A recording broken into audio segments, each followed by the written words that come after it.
हमारे चैनल से जुड़ने के लिए YouTube पर RT अजहरी नेटवर्क को सब्सक्राइब करें। हम तो दिल वाले हैं। अरे बोलो ना, हम तो पर 22,000 यजीदियों के बुज़दिल फौज भी मुझको नहीं चाहिए। नहीं चाहिए 22,000 यजीदियों के बुज़दिल फौज। हमें तो सीधी करबला के 72 हुसैनी चाहिए। जोर से इसलिए कि बरसों पहले गांधी जी ने कहा था, हुसैन की तरह सब्र तहम्मुल वाला, हुसैन की तरह इस्तिक़लाल वाला सिर्फ भगत जवान मिल गए होते तो 24 घंटे के अंदर अंग्रेजों से भारत को आजाद।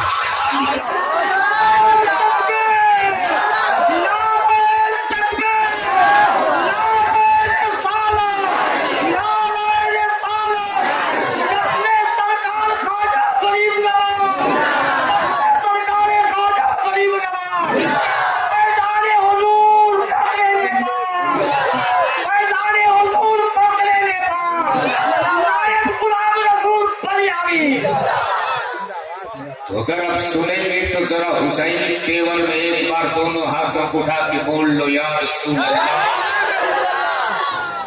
ये तो चुनचुन बिहारी साहब का कर्म है कि रात के 12 बजे से पहले मुझे कुर्सी मिल गई है, वरना आजकल बड़े बड़े जलसों और बड़ी बड़ी कॉन्फ्रेंसों में लोग मुझको 2-2:30 बजे के बाद ताजिया बना कर लाते। अभी हुआ था नागपुर में मेरे साथ यही रात, ठीक 2:30 बजे लोग मुझको स्टेज पे लाए। मैंने क्या देखा, एक चचा कुर्सी पे बैठे पूरा मुंह फाड़ के सो रहे।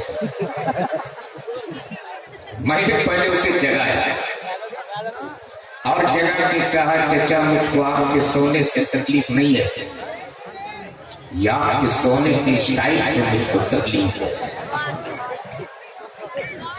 या मुंह फाड़ के क्यों सो रहे हो?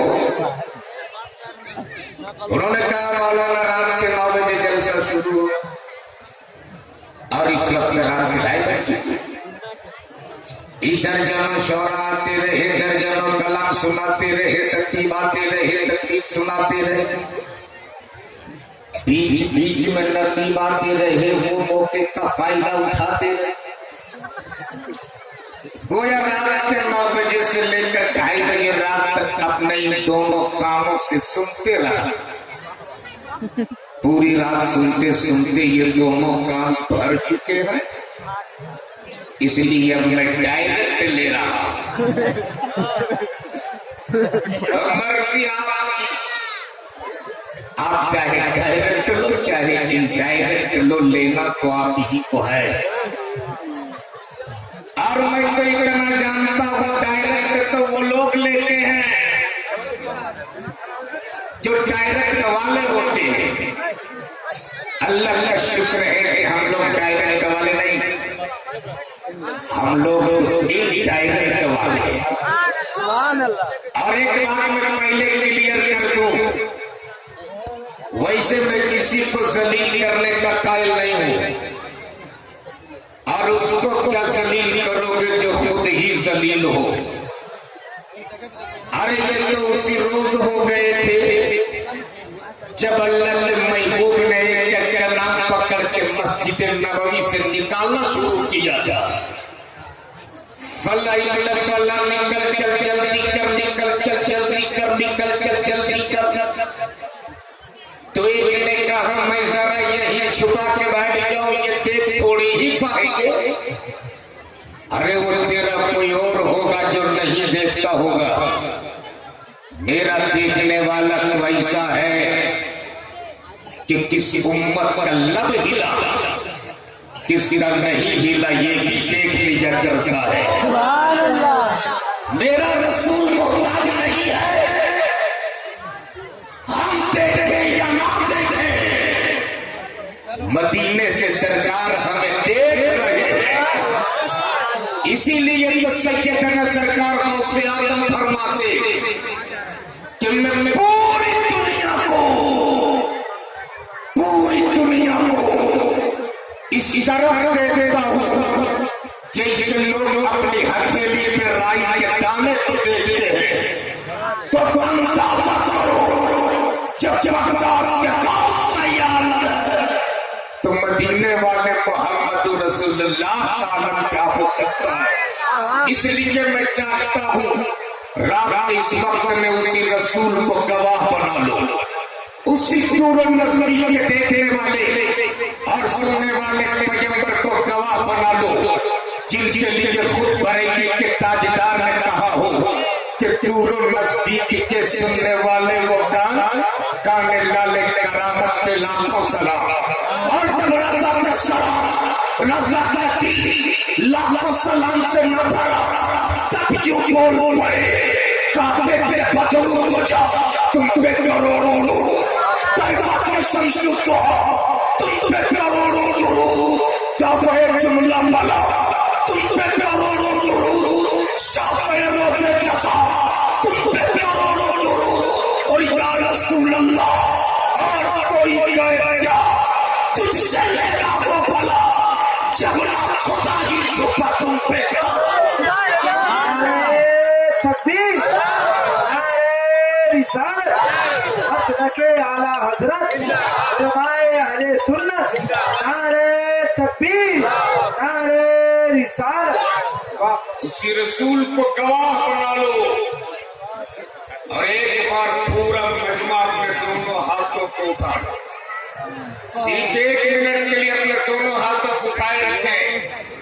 अंबर भाई ये देखिए नबी के दीवानों का हाथ है, ये गौसो ख्वाजा के मस्तानों का हाथ है, ये हुसैन के चाहने वालों का हाथ है, ये फख्र मिल्लत के मानने वालों का हाथ है।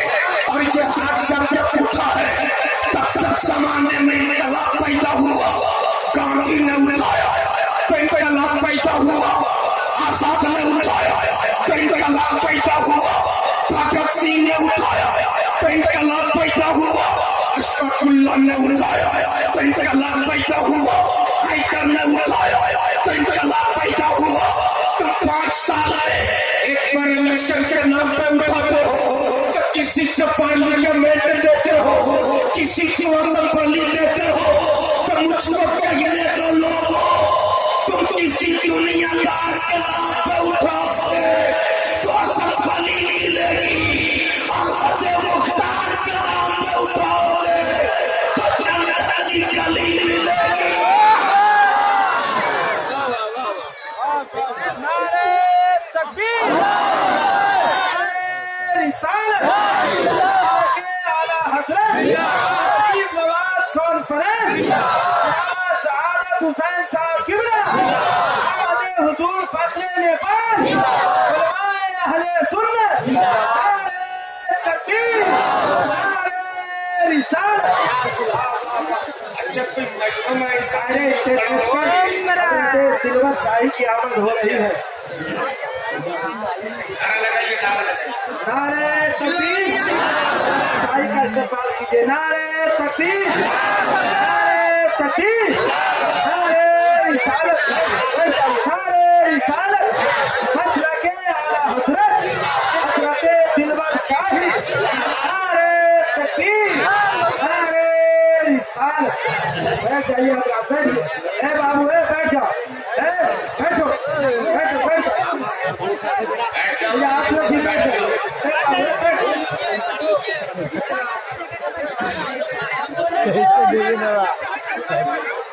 जल्दी से अपनी जगह लेके बैठ जाओ। आप लोग बैठ जाए, आराम से बैठ जाए, ज्यादा उछल कूद नहीं करना, आराम से बैठ जाए। बाबू अपनी अपनी जगह लेके बैठ जाओ। शायर इंटरनेशनल हिंदुस्तान का वो इकलौता लहजा जिसको सुनने के लिए सिर्फ इंडिया वाले ही नहीं बल्कि बैरून मुल्क के लोग भी परेशान रहते। अरे आप तो मुकद्दर के सिकंदर हो, तकदीर के धनी हो, आप कि शायर आज़म हिंदुस्तान हजरत दिलवर शाही आपके बीच तशरीफ ला चुके और नाज कीजिए अपने तकदीर पर क्या ये सुबह सुबह ही पहुंच गए, वरना जलसे के दूसरे दिन अक्सर ये सुबह पहुंचते, आज जलसे से पहले ही आते। एक बार पूरा मजमा दोनों हाथ उठा के बोल लो या रसूल अल्लाह, और जोर से जोर से जोर से।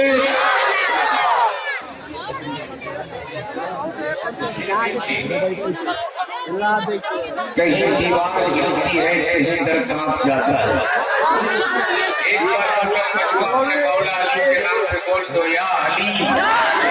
हमारा मौला अली के नाम में इतनी गर्मी है कि अगर बर्फीली हवाओं में भी ले लो तो जिस्म से पसीना आने लगता है। कहीं दीवार हिलती है, कहीं दर कांप जाता है। अली का नाम सुन के अपनी खैबर कांप जाता है। अली का नाम सुन के अपनी खैबर कांप जाता है। और औलाद का दिल पत्थर का जिगर सब पारा पारा होता है। औलाद का दिल पत्थर का जिगर सब पारा पारा होता है। जब अली का लेता हो मैदान, जब नाम अली का लेता हूँ मैदान हमारा होता है। अवसरा रखी खातों के मौला अली है। आज ये इक़्तिदार की कुर्सी पर बैठा है।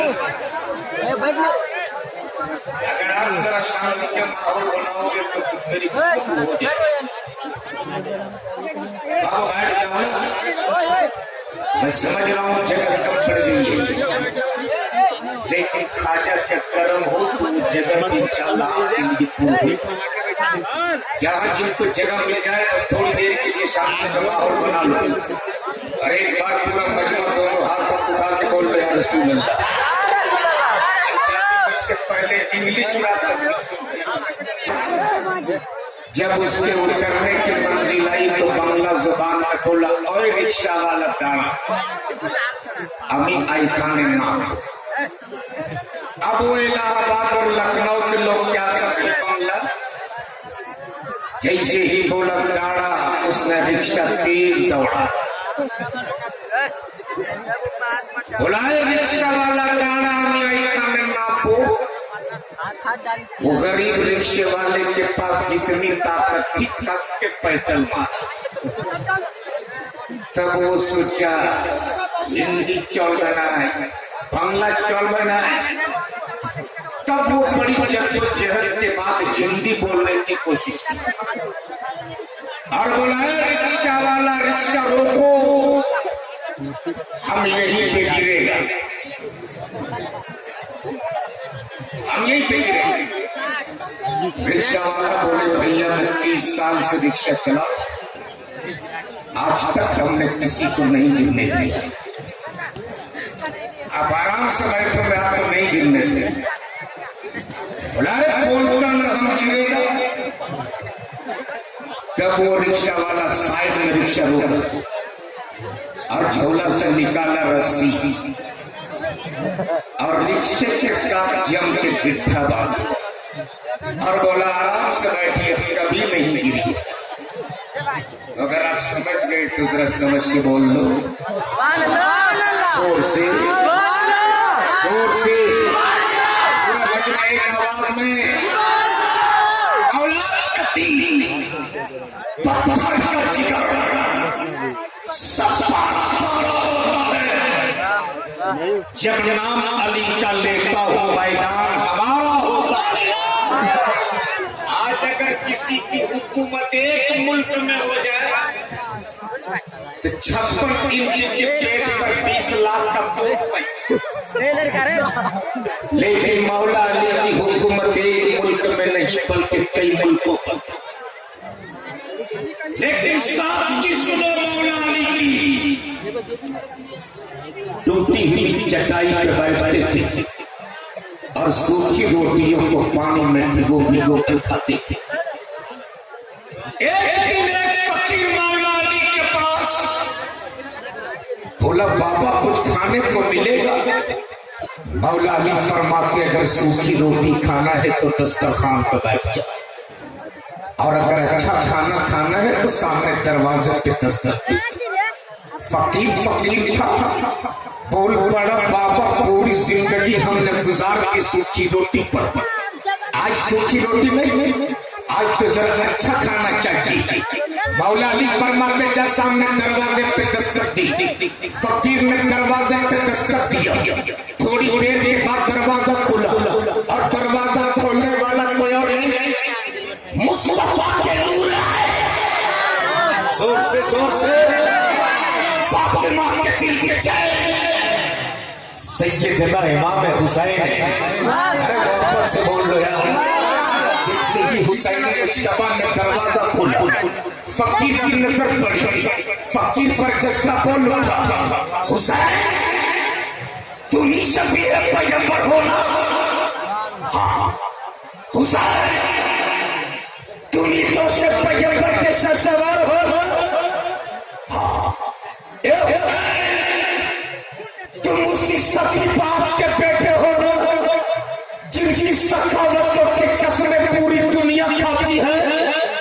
हुसैन मुज्तबा फरमाते, हाँ हुसैन तुम उसी सफी बाप के बेटे हो ना जिसने पानी से शहर कर लिया, पानी से इस्तार कर लिया, और सामने की रखी रोटी मांगने वाले को दे दी। हुसैन मुज्तबा फरमाते, हाँ मैं उसी सच्ची बाप का बेटा हूँ, उसी सच्ची माँ का लड़के जिगर हूँ, उसी सच्ची नाना का नवासा हूँ।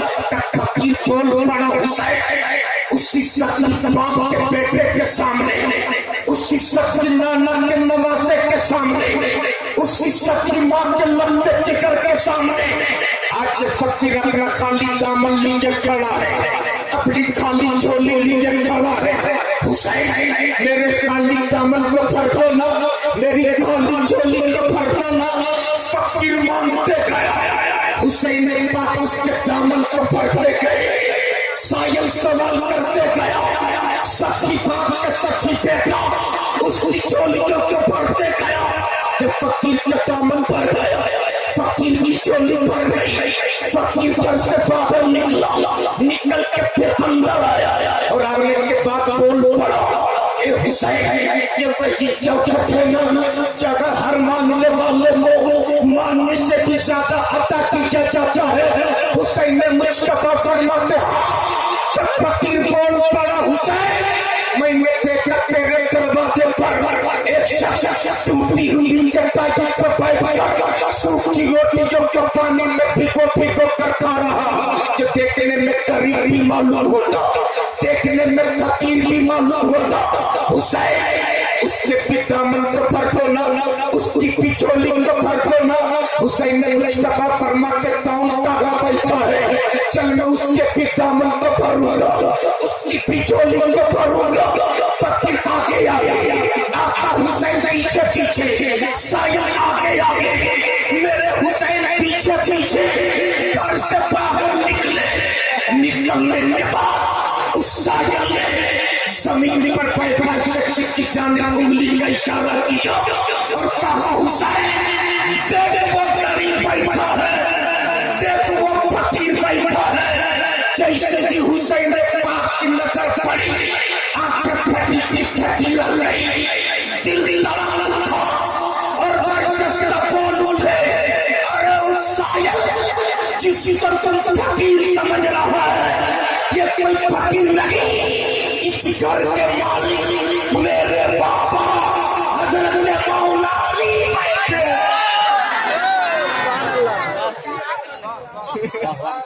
इस बड़े मजमे में कोई ऐसा नहीं जब खड़ा होकर एक नारा लगा दे,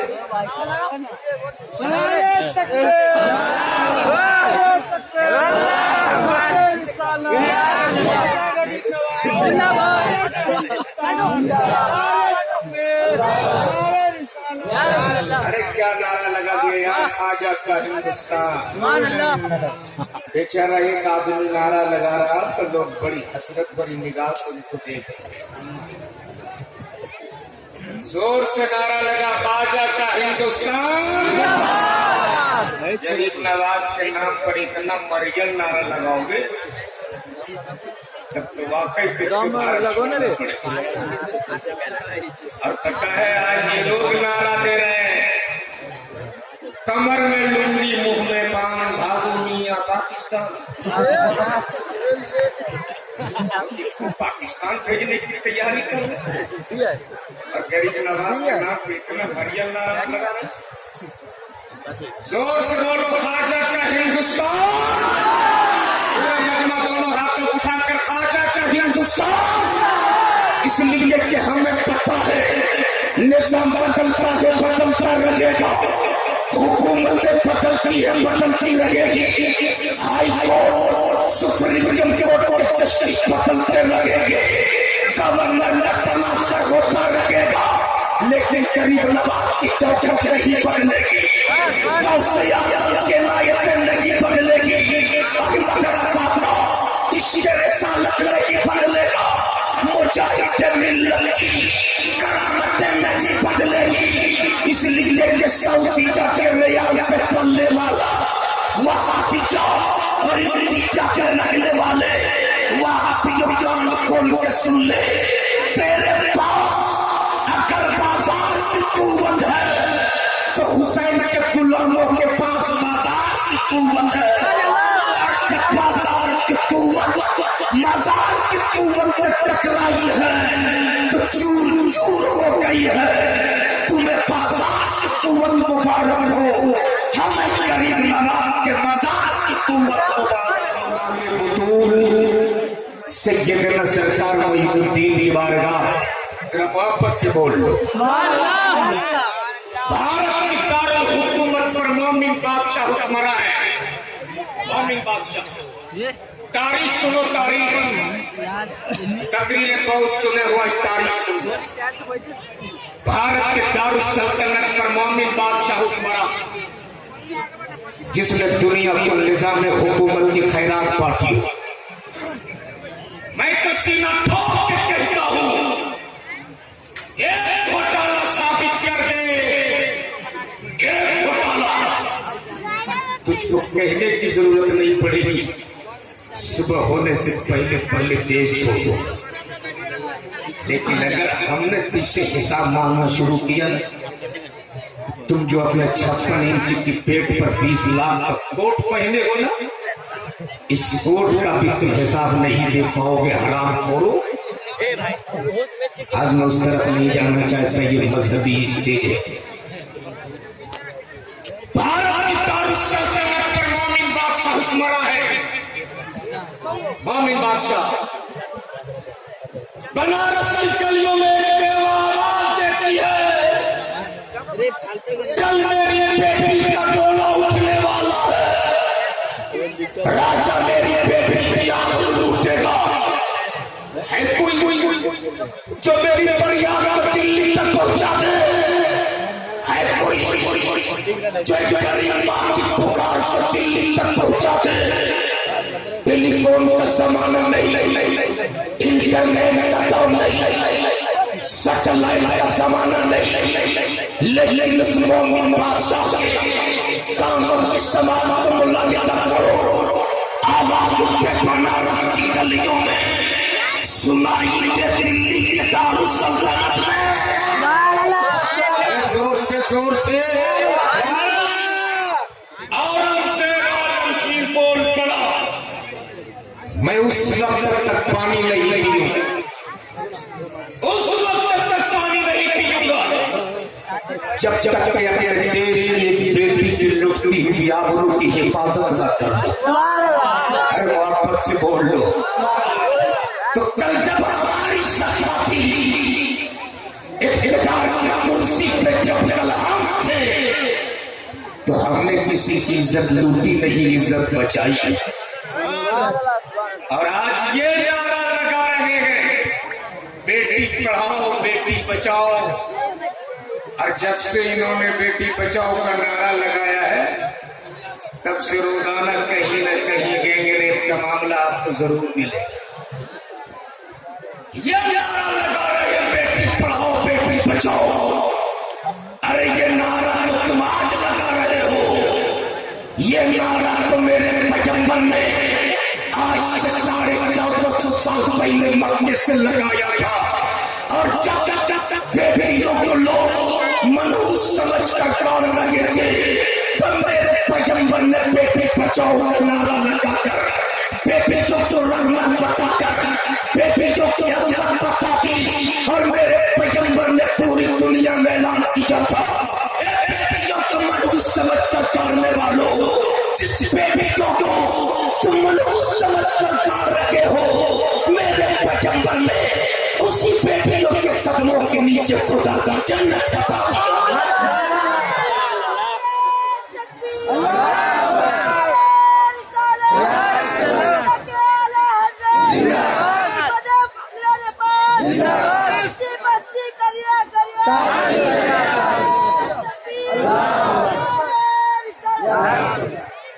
और आज ये नारा लगा रहे हैं बेटी पढ़ाओ बेटी बचाओ।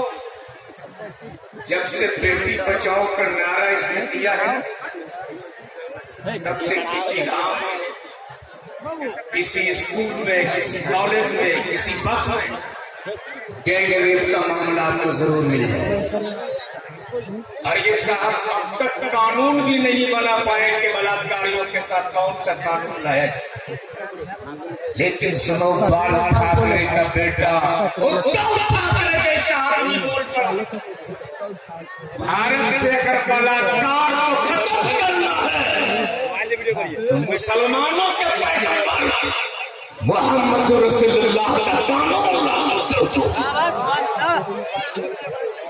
याद रखना। वही औरंगजेब आलमगीर है, उस जमाने में डुप्लीकेट पीर थे, उस जमाने में भी कुछ लोटा छोटा सा पीर थे, उस जमाने में भी कुछ बेनमाजी पीर थे, जो मज़ारों की चादरों की अजमत बेच रहे थे। लोगों ने औरंगजेब से खबर दी कि कुछ लोग मज़ारों की अजमत बेच रहे थे।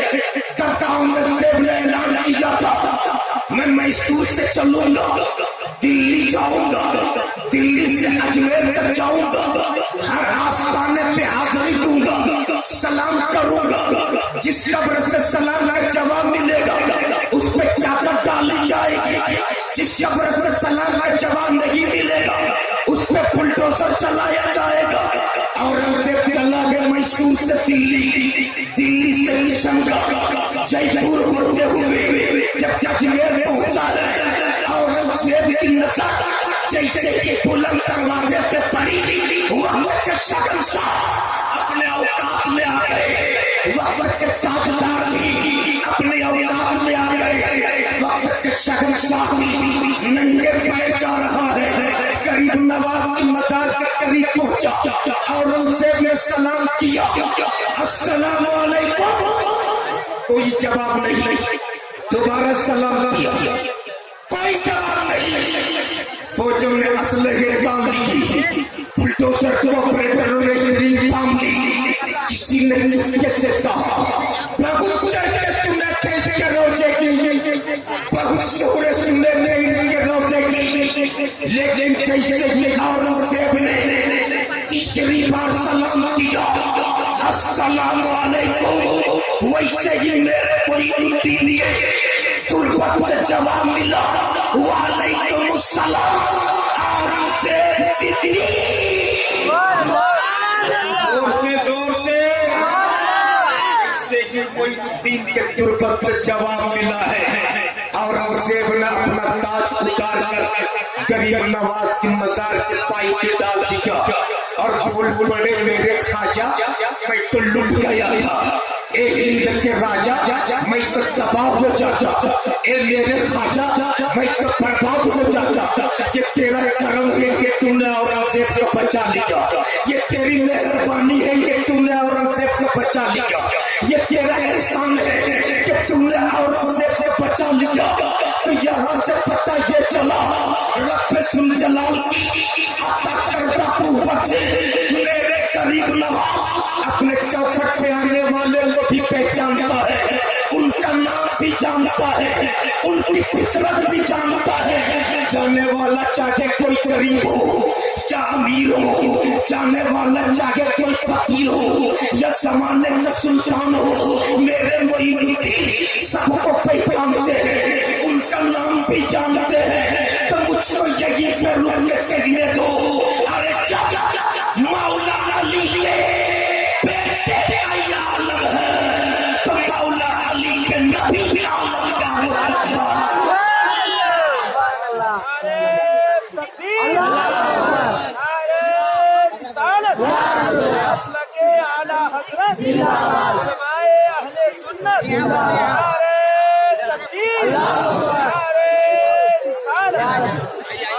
जब उनके कथा पर कहते हैं शाहाने समा की झोली, अरे मुहताज का जब ये आलम है, मुख्तार का आलम क्या होगा।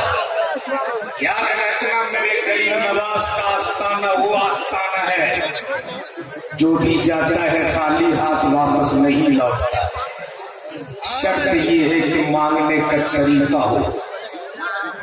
पता है बुलंद दरवाजे के सामने चुटकी बिहारी साहब एक रिक्शा चलाने वाला बुलंद दरवाजे के सामने खड़ा होकर बस एक ही सताएं लगा रहा था, मेरे ख्वाजा तू तो पूरी दुनिया को देता है, मुझको भी 10 रुपया देता। ख्वाजा तू पूरी दुनिया को नवाजता है, कि गरीब तेरे दर पे खड़ा है, अब भी मुझको 10 रुपया चाहिए। आधे घंटे से यही सताएं लगा रहा था, ख्वाजा 10 रुपया चाहिए। बगल में एक 24 नंबर खड़ा था, बहुत देर से सदाएं सुनते रहा, सुनते सुनते बोल पड़ा, अरे नादान तू किससे मांग रहा, ये तो मुर्दा पड़ा है, मुझको क्या दे। लो मैं देता। जेब से 10 का नोट निकाला, रिक्शा चलाने वाले को दे दिया। उसने बड़ी मोहब्बत से नोट ली, उलट के पलट के देखा और गरीब नवाज के आस्ताने की तरफ लो लगाया और बोला, मेरे ख्वाजा तो कितना पावर वाला है, तू कितना पावर वाला है, तू तो देता ही है, अपने दुश्मन से भी दिला। वो मेरे ख्वाजा के दर है यार, मांगने का तरीका आना चाहिए, इंशाअल्लाह सबको जरूर मिलेगा। इसलिए याद रखना, आज आप कहाँ बैठे हो, कहाँ बैठे हो, एक मदरसे के शहर है, आप वहाँ बैठे हो जहाँ मेहमान रसूल दिन रात चला करते हैं, आप वहाँ बैठे हो जहाँ उठना बैठना रसूलुल्लाह के मेहमानों को होता है। एक रात आप यहाँ बैठ गए, खुदा की कसम अगर मोहब्बत से बैठे हो और अगर यही बैठना रब रसूल जलाल कबूल कर लिया तो आपकी रात आपके लिए सामान्य निजात बन सकती है। इसलिए क्या कहीं और नहीं, आप रसूलुल्लाह के घर में बैठे। अच्छा ये बताओ, मस्जिद किसका घर है? मस्जिद मदरसा, मस्जिद अल्लाह के घर है, मदरसा रसूलुल्लाह के घर है। मस्जिद में जो नमाज पढ़ते हैं उसे नमाजी कहते हैं, मदरसे में जो कुरान पढ़ते हैं उसे मेहमान रसूल कहते हैं। मुबारकबाद के लायक हो आप कि आप इस महल्ले में इतना बड़ा इदारा चल रहा है, लेकिन जब मैं इस इदारे में पहुंचा तो बड़ा अफसोस हुआ मुझको। लोग अपने घर बनाने के लिए टाइल्स और मार्बल लगवाते हैं, रसूलुल्लाह के घर तो बन चुका है, उस घर की बाउंड्री अभी तक नहीं हुई है। बड़ा अफसोस मुझको हुआ कि अब तक इस इदारे में बाउंड्री नहीं हो चुकी, बाउंड्री नहीं हो सकी है। इसलिए मैं आपसे कहूंगा, अगर आपके घर बना हो बाउंड्री नहीं तो कहते थे कोई चोर आ जाएगा, कोई चच्चा आ जाएगा, पर नजरों की नजर लग जाएगी। लेकिन यहाँ तो मेहमान रसूल रखते हैं, कुरान मुकद्दस की तिलावत करते हैं, हदीस मुस्तफा गुनगुनाते हैं, नबी के पाक की नाम पढ़ते हैं। अगर आपने इन मेहमान रसूल के लिए, इन मेहमान रसूल के लगने के लिए आपने बाउंड्री लगा दी तो खुदा की कसम, अगर आपने इसे दायरे में ईंट भी लगा दी, जब तक ये मदरसा रहेगा, जब तक तेरी लगाई ईंट रहेगी, मिलेगी, तब तक तुझको भी सवाब मिलेगा। जिसके नाम पे दोगे उसको भी इसका सवाब पहुंचता है।